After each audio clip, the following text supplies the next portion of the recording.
যারা অপতথ্য দিচ্ছে তাদের গণমাধ্যম সুযোগ দিচ্ছে এবং তারা মিডিয়াতে মিথ্যা কথা বলছেন বলে অভিযোগ করেছেন প্রধান উপদেষ্টা প্রেস সচিব শফিকুল আলম। মিথ্যা বা অপতথ্য না দিয়ে সংবাদ মাধ্যমকে সরকারের সমালোচনা করার আহ্বান জানান তিনি। আজ রাজধানীর কারওয়ান বাজারে গণমাধ্যম সংস্কার প্রতিবেদন পর্যালোচনা অনুষ্ঠানে এই কথা বলেন তিনি। বিস্তারিত সাইমুম জান্নাত প্রভার রিপোর্টে।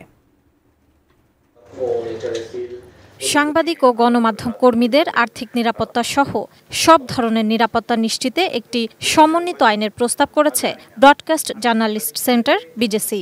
গণমাধ্যম সংস্কার কমিশনের প্রতিবেদন নিয়ে পর্যালোচনা শেষে এই প্রস্তাব দেয় সম্প্রচার সাংবাদিকদের সবচেয়ে বড় এই সংগঠনটি। সাংবাদিকদের আর্থিক সুরক্ষা যদি আপনি নিশ্চিত করতে না পারেন, তার কাছ থেকে আপনি স্বাধীন সাংবাদিকতা পাবেন না। আলোচনায় সম্প্রচার সাংবাদিকদের অধিকার, নীতিমালা, আর্থিক সুরক্ষা, মালিকানা কাঠামো এবং সাংবাদিকদের পেশাগত মর্যাদা ও স্বাধীনতা নিয়ে আলোচনা করা হয়। সম্প্রচার সাংবাদিকেরা বলেন, সংবাদপত্রের জন্য পৃথক বেতন কাঠামো থাকলেও সম্প্রচার মাধ্যমের জন্য তা নেই। এমনকি গণমাধ্যম সংস্কার কমিশনের প্রতিবেদনেও স্পষ্ট সুপারিশ নেই। পাশাপাশি সাংবাদিকদের নামে মিথ্যা মামলায়ও উদ্বেগ জানান তারা।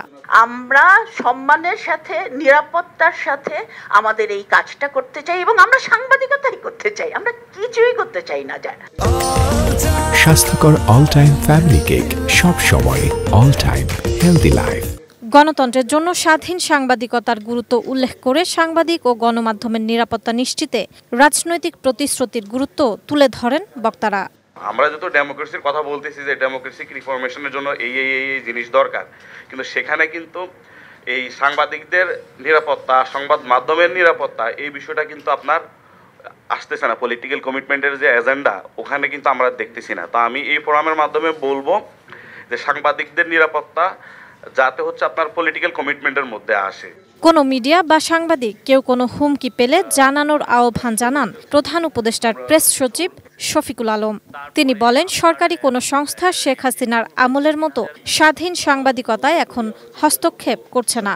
আমাদের তরফ থেকে বারবার বলা হয়েছে যে কোনো ধরনের কোনো সিক্রেট এজেন্সি, কোনো ধরনের কোনো ইন্টেলিজেন্স এজেন্সি যেন কোনো টিভি মিডিয়াকে বা নিউজ পেপারকে, কাউকে বা কোনো সাংবাদিককে কোনো একটা যেন ফোন না করে। আলোচনায় গণমাধ্যম সংস্কার কমিশনে বিজেসির প্রস্তাবগুলো গুরুত্ব অনুযায়ী বাস্তবায়নের জোর দাবি জানান বক্তারা। বিপদ আপদ, অধিকার বঞ্চনা, অন্যায়। সাইমুম জান্নাত প্রভা, এটিএন নিউজ, ঢাকা।